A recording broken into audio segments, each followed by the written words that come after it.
नमस्कार, स्वागत आहे तुमचं आपल्या मम्मीज कोल्हापुरी किचन अँड लाईफस्टाईलमध्ये. काय होतं, कधी पोहे उपमा खाऊन कंटाळा येतो. तर त्यावेळी असं चमचमीत आणि असं झटपट होणारं काहीतरी खावंसं वाटतं. शक्यतो संध्याकाळच्या वेळी आपल्याला अशी भूक लागते, चटपटीत काहीतरी खावंसं वाटतं. जर शिळ्या पोळ्या शिल्लक असतील तर आपण हा चटपटीत अशी फोडणीची पोळी करू शकतो. फोडणीची पोळी करायला एकदम सोपी आहे, पण तितकीच टेस्टी आहे. कधी मॅगी किंवा असे पदार्थ खाण्यापेक्षा हे फोडणीची पोळी अगदी बेस्ट पर्याय आहे. मुलांनासुद्धा ही फोडणीची पोळी आवडेल. त्यासाठी आपल्याला लागतील 2 चपात्या. 2 चपात्या ह्या माझ्या मोठ्या आहेत. ह्या शक्यतो शिळ्या असाव्यात. त्याचे तुकडे करून मिक्सरमधून आपल्याला थोडंसं भरभरीत मिक्सरला वाटून घ्यायचं आहे. फार बारीक चुरा करायचा नाही आहे. असे मोठेच त्याचा चुरा होईल इतपत वाटायचं आहे. या पद्धतीनं भरभरीत वाटून घ्या. त्यानंतर एक कढई गरम करत ठेवा. त्याच्यामध्ये तेल 3 टेबलस्पून टाका. तेल गरम झालं की मोहरी पाव टीस्पून, जिरे पाव टीस्पून टाका. आता इथे मी मिरच्या 2 घेतलेल्या आहेत. तिखटाचं प्रमाण तुम्ही कमी जास्त करू शकता. भरपूर कढीपत्ता टाका. भरपूर कढीपत्ता टाकल्यामुळे खूप छान टेस्ट येते. मोठे 2 कांदे मी बारीक चिरून टाकलेले आहेत. कांदाही छान असा परतून घ्या.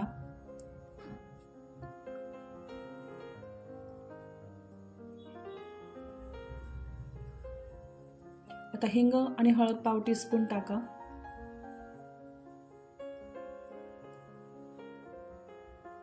तेही व्यवस्थित परतून घ्या.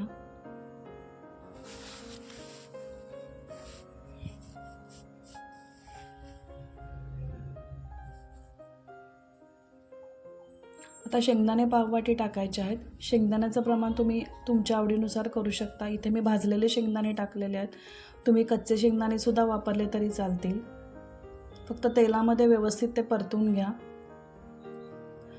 आता मी कांदा लसूण मसाला 3 टीस्पून टाकलेला आहे. तुमच्याकडे जो मसाला अवेलेबल आहे तो तुम्ही मसाला टाकू शकता. तर मंद गॅसवर थोडंसं ते परतून घ्या. तर छान हे परतलेलं आहे. आता आपण वाटलेली जी पोळी आहे ती टाकायची आहे. ती व्यवस्थित मिक्स करून घ्या. गॅस मंदच राहू दे. अगदी व्यवस्थित मिक्स करून घ्या.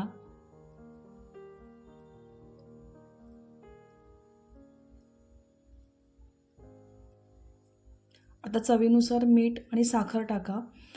चपात्यांमध्ये किंवा पोळ्यांमध्ये जे मीठ असतं त्याच्यामुळे मिठाचं प्रमाण थोडंसं कमी टाका. आता मीठ आणि साखर व्यवस्थित मिक्स करून घ्या.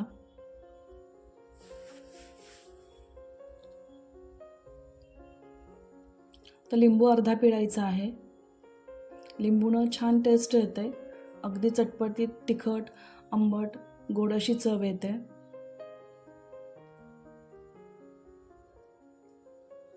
आता एक मस्त 5 मिनटं वाफ द्यायची आहे. एक 5 मिनिटांना बघूया. छान वाफ आलेली आहे. गॅस लगेच बंद करा, नाहीतर चपाती ती कडक व्हायला लागते.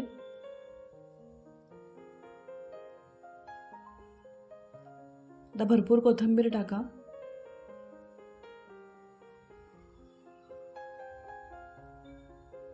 कोथिंबीर मिक्स करून घ्या आणि गरम हा पोळीचा चिवडा किंवा फोडणीची पोळी तुम्ही सर्व करा.